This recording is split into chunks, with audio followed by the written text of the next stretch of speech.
जय जय श्री राधे, जय श्री श्याम। कार्तिक महात्म का पहला दिन, तो मैं आपको जितना हो सकेगा मैं कथा सुनाऊंगा। अगर मैं सिंपल सी कथा सुनाऊंगा, आप उसमें थोड़ा सा देख लें, ठीक है। पहला अध्याय कार्तिक महात्म। नेम सारण तिथि में श्री सूत जी महाराज 88,000 सनकादि ऋषियों से बोले, अब मैं आपके सामने कार्तिक महात्म की श्रेष्ठ कथा कहता हूँ, जिसे सुनकर मनुष्य सब प्रकार के पापों से छूटकर वैकुंठ को प्राप्त कर लेते हैं, ठीक है। सूत जी ने कहा, श्री कृष्ण जी से आज्ञा लेकर नारद जी के चले जाने पर सत्यभामा प्रसन्न होकर श्री कृष्ण से बोली, हे नाथ, मेरे जीवन सफल हो गया। मेरे माता पिता भी धन्य हैं, जो आपकी 16,000 रानियों में अधिक प्रिय है। मैंने वह कल्पवृक्ष आदि आपके साथ नारद जी की विधि पूर्वक दान में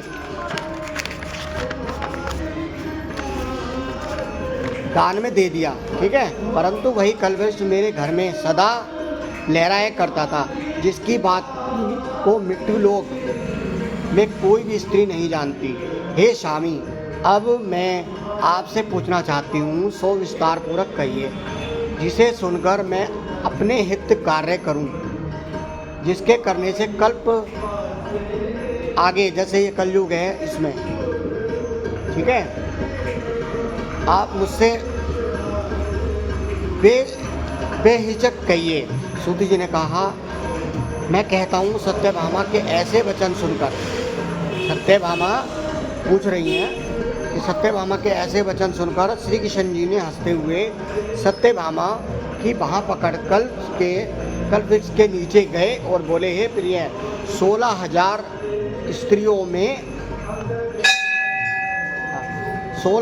स्त्रियों में से मुझे तुम प्राणों के समान प्रिय हो। तुम्हारे लिए देवता और देवराज इंद्र से भी मैंने विरोध किया था। उसे महा अद्भुत व्रत को सुनो, मतलब जो मैंने आपको जीता है उसको सुनो। और देवराज इंद्र से भी मैंने आपको छीन लिया उससे, ठीक है। उसे महाअद्भुत लड़ाई भी की। सूत जी बोले, एक दिन श्री कृष्ण भगवान ने सत्यभामा के साथ गरुड़ पर सवार होकर इंद्रलोक में जाकर कल्पवृक्ष उन्होंने मांगा, ठीक है। तब इंद्र के न देने पर गरुड़ को इंद्र से घोर युद्ध हुआ था। हे प्रिय, जब मैं तुम्हें हर चीज़ दे सकता हूँ, हर एक कार्य पूरा कर सकता हूँ, तो क्या तुम्हारे आचार्य जनक प्रश्न का उत्तर नहीं दे सकता? यह सुनकर सत्यभामा बोली, हे प्रिय, पूर्व जन्म में मेरा कैसा स्वभाव था, किसकी पुत्री थी, मैंने कौन सा दान व्रत या तप नहीं किया जिससे मुझे मृत्युलोक में जाना पड़ा, और ऐसा कौन सा शुभ कार्य किया यहाँ आकर आपकी अर्धांगिनी हुई, और अब आप गरुड़ पर सवार होकर मुझे साथ में लिए इंद्र देवताओं के स्थानों में फिरते हो। तब भगवान बोले, हे कौन्ते, तुम पूर्व जन्म में किसकी पुत्री थी, कौन से पुण्य और व्रत आदि तब तुमने किए, वह सब कहता हूँ। पूर्व समय में सतयुग के अंत में मायापुरी अग्नि गोत्र में पैदा और यज्ञों के जानने वाले देव शर्मा नामक ब्राह्मण रहते थे। वह रोज अतिथियों की सेवा और हवन और उनकी पूजा पाठ किया करते थे। जैसे स्थानों पे जल पान है, उनको फल खिला दिए, उनके चरण धो दिए, ये सब किया करते थे। इसलिए पूर्व तरह तेजस्वी थे, ठीक है। उस ब्राह्मण के बुढ़ापे में एक गुणवती नाम की कन्या हुई, जिसका विवाह उस पुत्रहीन ब्राह्मण ने अपने चंद्र नाम शिष्य के साथ कर दिया, और वह दोनों पिता पुत्र की तरह रहने लगे। एक समय वह दोनों कुशा होती है, जैसे ये आसन मान लो, या फिर जैसे